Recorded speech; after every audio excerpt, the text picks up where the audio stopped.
Hello friends, welcome to the HFY Ode, where we bring you new science fiction stories, a new world, a new adventure. And yes, there is no robotic or AI voices here, only real human voices with real human touch.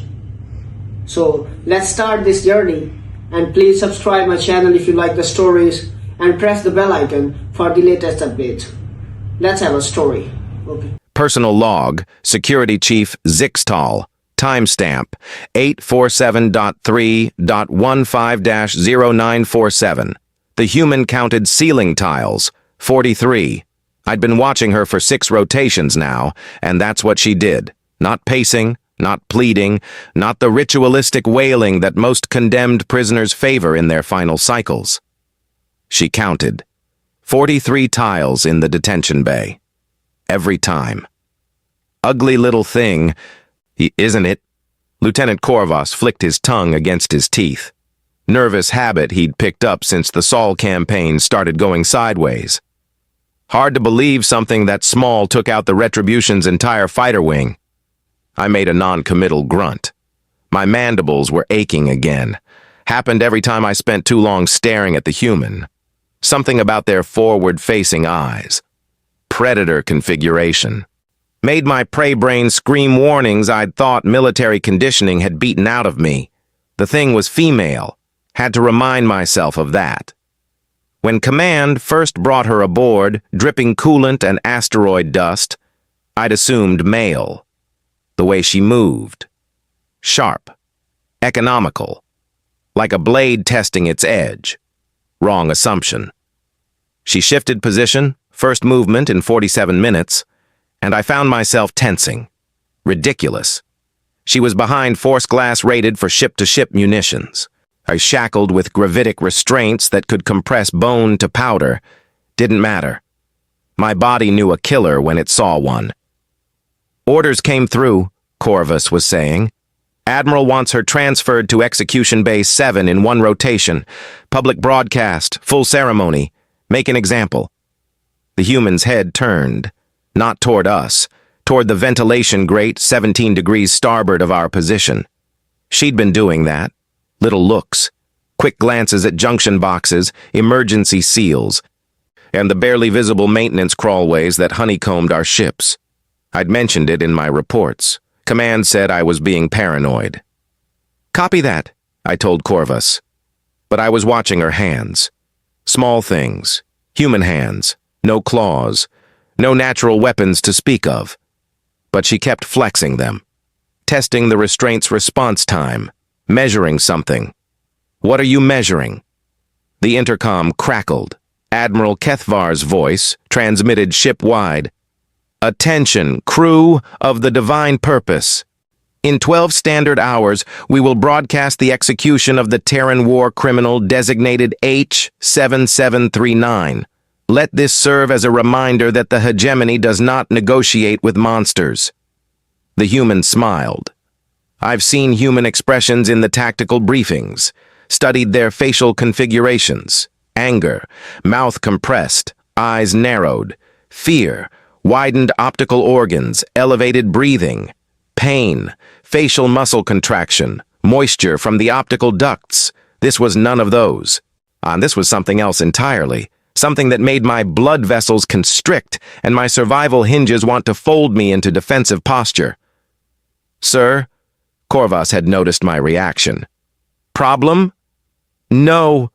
I forced my voice steady. Just keep monitoring. But there was a problem. A big one. The human had counted 43 tiles, 6 rotations running. Hadn't missed once. Perfect consistency, which meant she'd memorized the entire detention bay's layout, which meant I pulled up the ship schematics on my wrist display, traced the path from Detention Bay 12 to Execution Bay 7, 17 corridor intersections, 5 lift transitions, 3 security checkpoints, and she'd be walking that route in 11 hours and 47 minutes. Korvas. My voice came out tighter than I'd intended. Pull the maintenance logs for sections 7 through 15, last 48 rotations. Sir, the human's been locked down since... Just do it. He was right, of course. And the human hadn't left detention. Couldn't have. But humans weren't like other species. Other species fought with honor, with rules, with some basic consideration for the natural order. Humans fought like the universe owed them something. The maintenance logs populated on my screen, most of it routine, atmospheric recycling, gravitational field adjustments, the usual deep space upkeep. But there, Section 11, Subsection C, Emergency Ventilation Repairs, 3 rotations ago. Right when we'd brought the human aboard. Corvus, who authorized maintenance in Section 11? He pulled up his own display, frowned. Says here it was automatically triggered. Atmospheric pressure drop detected in the primary life support junction. I stared at the human. She'd gone back to counting tiles. 36, 37, 38. How long would it take, I said slowly, for someone to cause an atmospheric pressure drop from inside a detention cell? Sir, that's impossible. The detention systems are completely isolated from ship operations. There's no way. How long? Corvus ran calculations on his display. Well, hypothetically, if someone could overload the cell's atmospheric processor, maybe 47 minutes of sustained electromagnetic interference. But they'd need to generate a feedback loop in the detention field generators, and that would require... He trailed off. We both looked at the human. She was flexing her hands again, or testing the restraints. Sir, Corvus whispered, gravitic restraints generate electromagnetic fields. I know. And if someone manipulated the field resonance frequency, I know. The human had reached 43 tiles. Started over. 1, 2, 3. Perfect rhythm. Perfect consistency, like a countdown. We need to contact command, Corvus said. I was already reaching for my communicator when the lights went out. Emergency illumination bathed everything in red. And somewhere in the distance, alarms started wailing. The human looked up from her counting, smiled again, and this time I understood what that expression meant. It meant, Phase 1 complete. Personal log terminated, system malfunction detected. Personal log, Security Chief Zixtal, emergency backup recording system. The emergency lighting had been strobing for 6 hours. 6 hours. My mandibles felt like someone had been grinding them with industrial sanders. That's what humans did to you, turned your own biology into a weapon against yourself. Pressures holding in all sections, Lieutenant Corvus reported, his voice tight. He'd been running diagnostics non-stop since the power fluctuations started. Life support nominal, propulsion systems green, but the main computer core keeps cycling through diagnostics. I nodded, but my attention was fixed on the human. She'd stopped counting tiles 3 hours ago. Now she sat perfectly still, her hands folded in her lap like she was waiting for something. The gravitic restraints hummed around her wrists and ankles, standard operational frequency. Too standard. Corvus, run a frequency analysis on those restraints. Sir, I've checked them 17 times. Run it again! He sighed but complied. Numbers scrolled across his display. Electromagnetic resonance holding steady at 7.4 terahertz. Gravitational field strength at 97% standard. Hey, prisoner secure. The human's head tilted slightly, like she was listening to something we couldn't hear. That's when I realized what had been bothering me. The restraints were humming at exactly 7.4 terahertz, not 7.39 or 7.41, exactly 7.4. Machines didn't hold perfect frequencies. They fluctuated, varied by microdecimal points as components heated and cooled, as power flow adjusted for ship operations, unless something was forcing them to hold perfect frequency. Ah, sir? Admiral Kethvar's voice crackled over the communicator. Status report on the prisoner transfer. I looked at the human. She was watching me now, not glancing, not the quick predator assessments I'd grown used to. Full attention, like she was waiting for me to understand something. Transfer proceeding on schedule, Admiral. Prisoner secured and ready for transport. Excellent. The entire hegemony will see this broadcast, Chief. I make sure everything goes perfectly. The comm channel closed. The human was still watching me. Tell me something, I said to her, knowing she couldn't understand our language. What's your end game here? She blinked once, slowly. Then she held up her hand. 5 fingers. Folded one down. 4 fingers. Folded another. 3. Sir, Corvus whispered. The power fluctuations started 4 hours ago. 2 fingers. And the maintenance cycles began. 1 finger. So 3 hours before that. The human closed her fist. That's when the real alarms started. Not the gentle pulse of emergency lighting, not the soft chime of routine system alerts. This was the ship-wide klaxon that meant imminent hull breach, or enemy contact, or both. Contact Admiral Kethvar, I snapped, but Corvus was already shaking his head. Communications array is down. Something's interfering with our transmissions. I pulled up the ship's status display. What I saw made my blood go cold. Every system was green. Life support, propulsion, weapons, shields, all operating at perfect efficiency.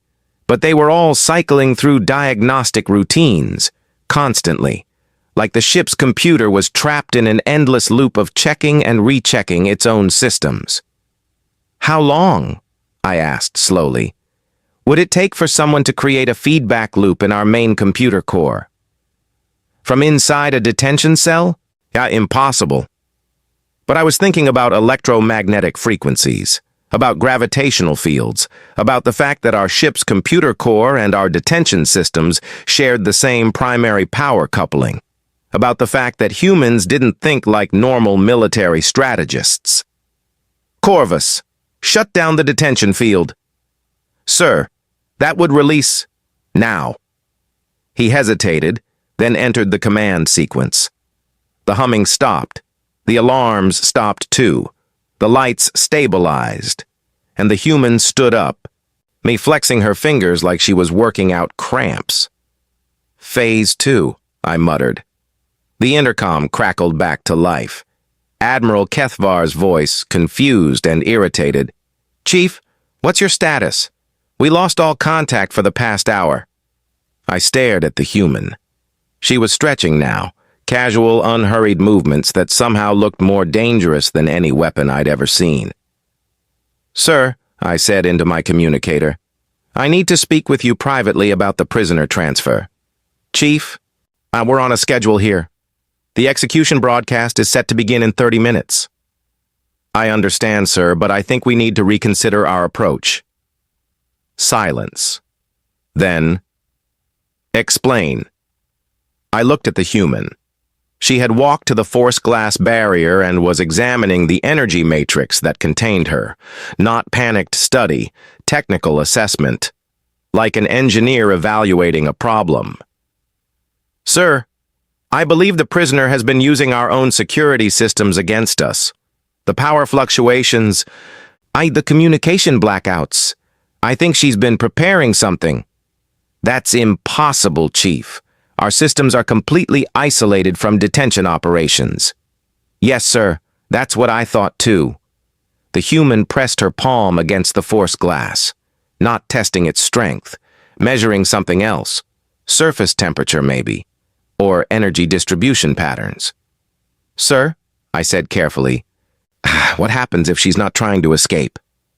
What do you mean? I watched the human step away from the barrier, counted her paces, 7 steps.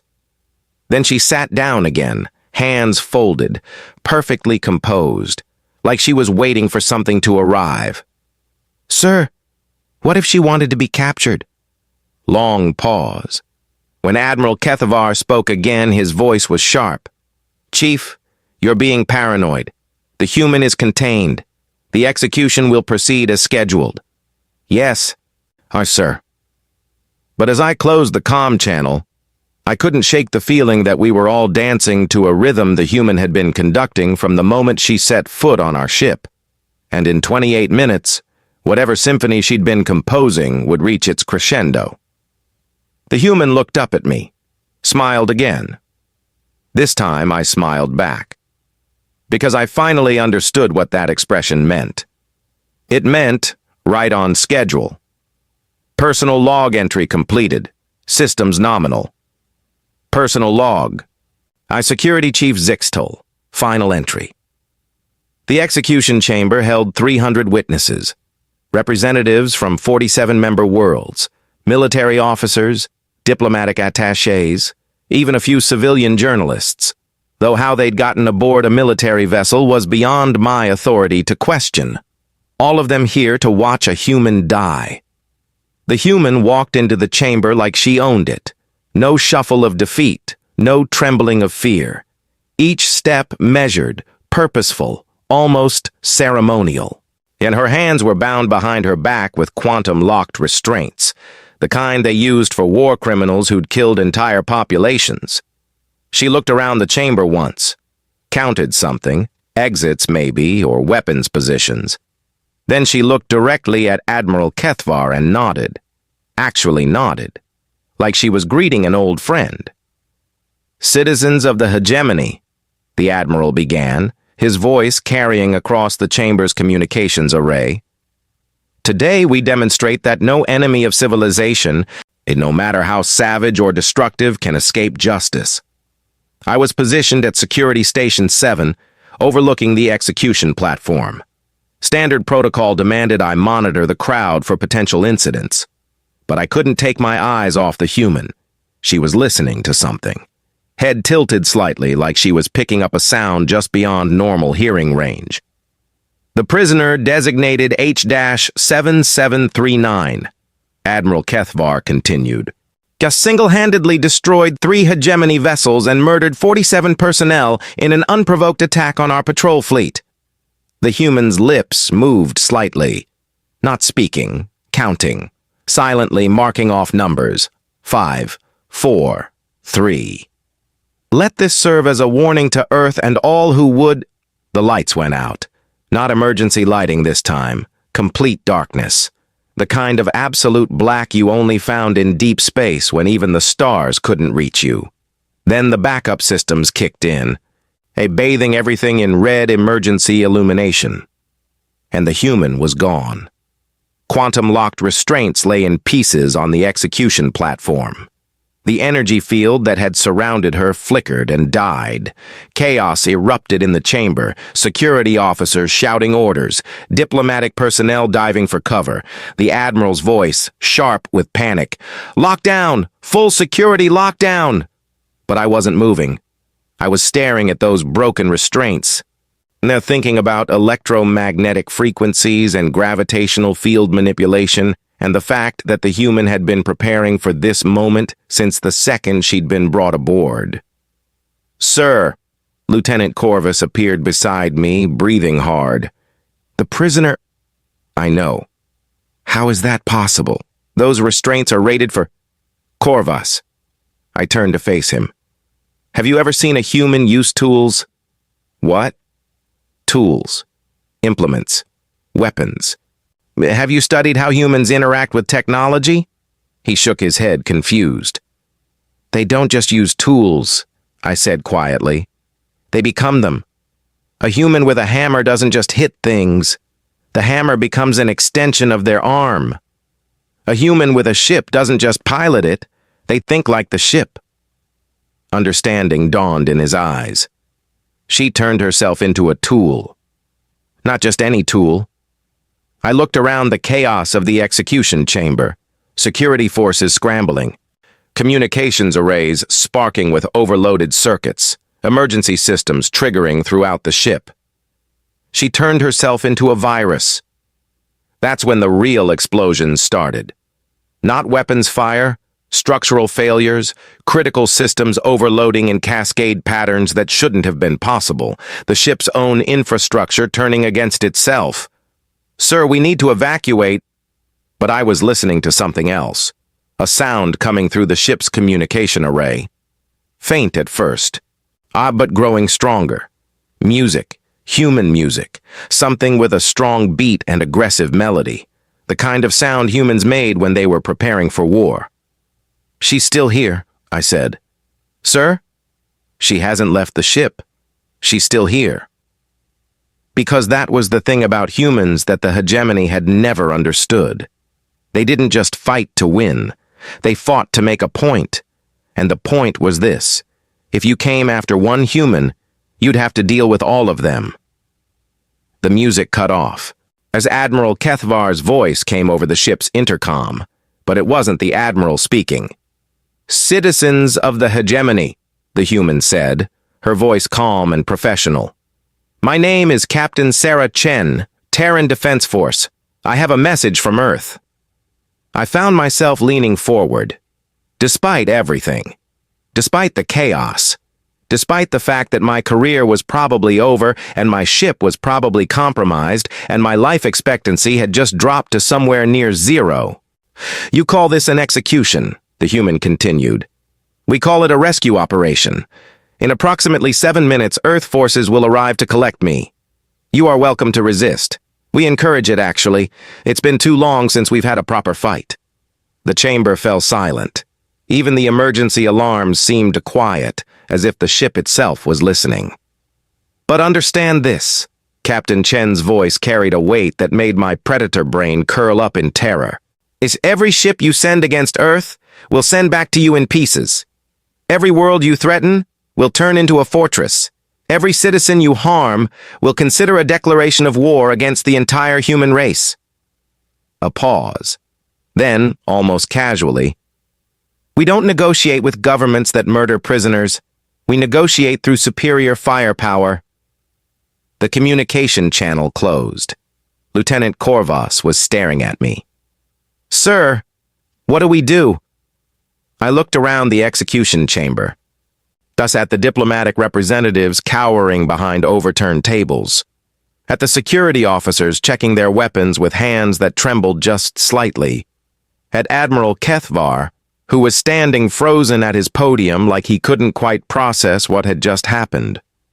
Then I looked at the broken restraints on the execution platform, and I started laughing. Not humor, not hysteria. The kind of laughter that happened when you finally understood a joke the universe had been telling for months. "Sir?" "Korvas," I said. "How long do you think the human's been planning this?" "Since she was captured?" I shook my head. "Since before she was captured? Since before her ship was destroyed? Since before she ever entered our space?" Because that was the real joke. The human hadn't been captured. She'd been deployed. The execution chamber's main display activated. Long-range sensors, 3 contacts approaching at high velocity, Earth ships coming fast. "Sir," Korvas whispered. "Oh, what do we do?" I thought about electromagnetic frequencies and gravitational fields, and the fact that humans turned everything, even themselves, into weapons.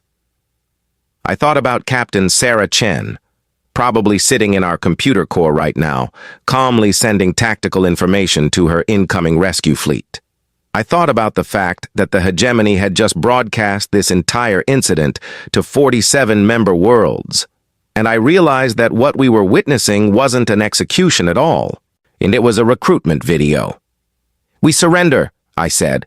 "Sir, signal the approaching vessels. Full surrender. Offer to return their captain immediately and completely unharmed." "But the Admiral just learned what happens when you try to execute a human. Now we all get to learn what happens when you try to rescue one." The Earth ships were close enough now to see on visual display sleek, aggressive designs that moved through space like they owned it, like their captain. And somewhere in the depths of our ship, Captain Sarah Chen was probably counting down to something else, something that would make everything we'd seen so far look like a warm-up exercise. I keyed my communicator. "Admiral Kethvar, this is Chief Zixtal. I respectfully recommend immediate unconditional surrender." Static. Then, "On what grounds, Chief?" I looked at the approaching Earth fleet.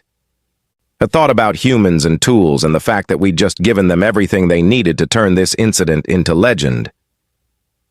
"On the grounds that we're not fighting a war, sir. We're providing them with target practice. Personal log terminated, requesting immediate transfer to Diplomatic Corps.